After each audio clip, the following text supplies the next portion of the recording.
देखिए, जब भी जमीन कब्जा का विवाद होता है तो कानूनी कार्रवाई होती है, लेकिन एक ये होता है कि जमीन पर आया और कोई जबरन कब्जा कर लिया तो कानूनी कार्रवाई तो होगी ही। जिसकी जमीन है, जिसके पास जमीन का कागज है, जो कि कोई अन्य व्यक्ति है, अब जो कब्जा जबरन आकर करेगा उस पर कार्रवाई होगी, उस पर मामला यहाँ पर दर्ज किया जाएगा और हो सकता है उसको सजा भी हो, उसको जुर्माना भी लगाया जा सकता है। तो ये सब प्रक्रिया जो है उस समय के लिए है जब आपका जमीन आपके पास था, कोई जबरन आया और जमीन पर कब्जा कर लिया। आप कब्जा करने के बाद जो है आगे का प्रक्रिया कर रहा है। लेकिन आप ये समझ लें, कोई जो है ये जमीन का टुकड़ा है मान लेते हैं और इस पर कब्जा किया, कब्जा करके जो है एक तरह से उपयोग कर रहा है और उस पर मकान बना लिया, इतना जो है पूरा मकान का फिनिशिंग करवा लिया और जमीन मालिक उसके बाद कागजात लेकर आए। जमीन मालिक को कम से कम ये पता होना चाहिए उनकी प्रॉपर्टी कहाँ है और उस पर अगर मकान बनाया जा रहा है। देखें, ठीक है कि मान लेते हैं कि आपने कार्रवाई की, आपने एफआईआर दर्ज कराया, लेकिन वो उसका एक तरह से इंफॉर्मेशन आपके पास होना चाहिए, वो आप बता सकें कि आपने क्या क्या प्रक्रिया किया। आपकी ज़मीन पर अगर कोई मकान बनाएगा तो आप रोकने के लिए क्या नहीं कर सकते हैं। तो एक एफआईआर दर्ज कराएंगे, उसके बाद उस पर स्टे लगा देंगे, उसके बाद उस पर जो है जबरन आपकी संपत्ति को जो है हड़पना, उसके तहत जो है उस पर मामला दर्ज होगा। तो ये पूरा प्रक्रिया करना पड़ेगा। अब लेकिन अगर कोई मकान बना लिया, उसमें रहने लगा, फिर भी आपने ना एफआईआर दर्ज कराया है उसके ऊपर, ना कहीं पर केस फाइल किया है, ना कभी उस जमीन पर स्टे लगा हुआ है, कुछ भी नहीं है, ये सब सारा कुछ हुआ ही नहीं। आप जान रहे थे लेकिन बनाने दिए। उसके बाद क्या हुआ, एक समय के बाद आप आकर जो है दावा करते हैं, या ये होता है कि एक समय बाद इस जमीन को, जो कि आपकी खतियानी जमीन है, उसमें किसी अन्य को बेच देते हैं, जबकि वो जमीन आपके कब्जे में था ही नहीं। खरीदार है, लालच में आकर कम कीमत में प्रॉपर्टी को खरीद लेता है और उसके बाद उसको ये तो पता ही है कि इस जमीन पर दूसरे व्यक्ति का कब्जा है। अब दूसरा व्यक्ति जो है वो किस प्रकार का व्यक्ति है ये भी जानना समझना बेहद जरूरी है। लेकिन जमीन मालिक को क्या है, उनका खतियानी जमीन है, वो तो किसी के पास बेच देंगे और आपस में विवाद तो खड़ा होगा ही। खरीदने वाला जो है वो डिपेंड करता है वो किस प्रकार का व्यक्ति है। अगर मान लेते हैं जो कब्जा किया है उससे वो व्यक्ति बाहुबली है तो कहीं ना कहीं जो है कब्जा करने वाले को डर तो लगेगा ही।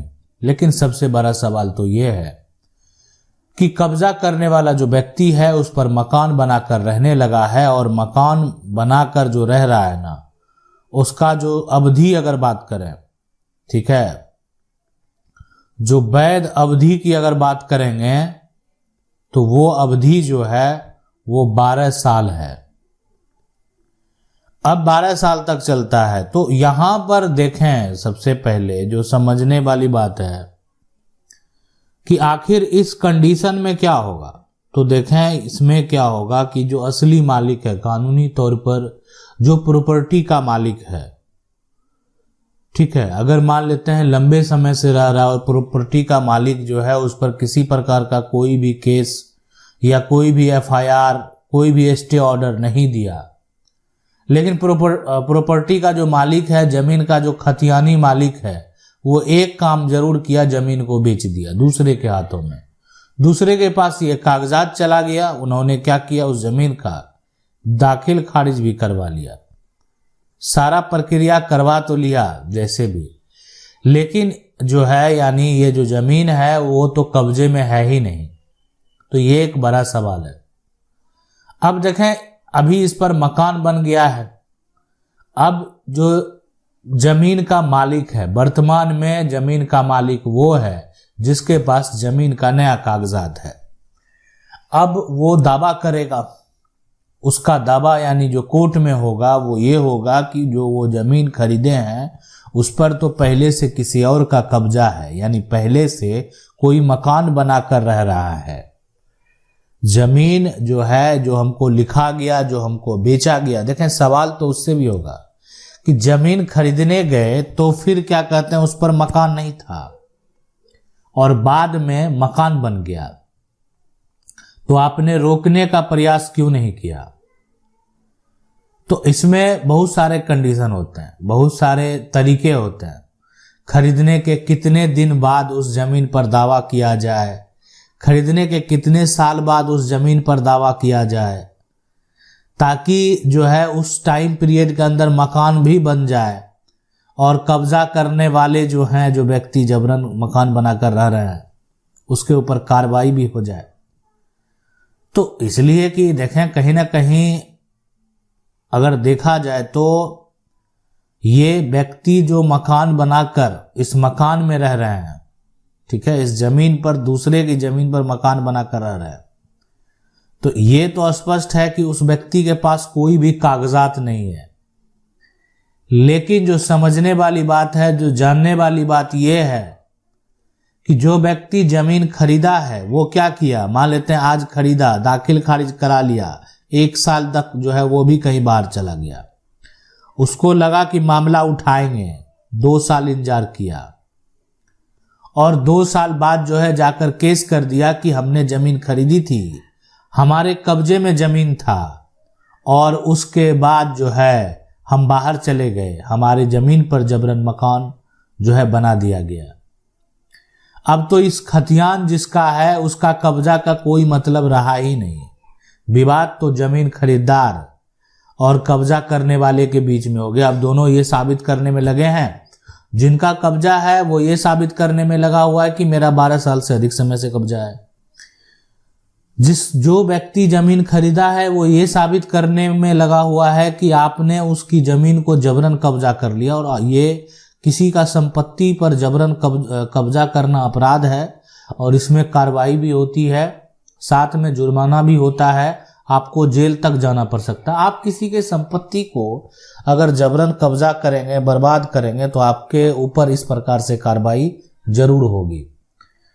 तो अब यहाँ पर देखें, जो बड़ा सवाल है, समझने वाली बात है, जानने वाली बात है, तो आप देख सकते हैं किस प्रकार को ये कब्जे का, जो एक तरह से बात करें, सबसे पहले प्रतिकूल कब्जा, एडवर्स जो पोजीशन है, जो कि खतियानी जमीन पर किया गया, लेकिन उसको रुख को क्या किया गया, यहाँ पर घुमा दिया गया, घुमा दिया गया। क्यों ऐसा हुआ?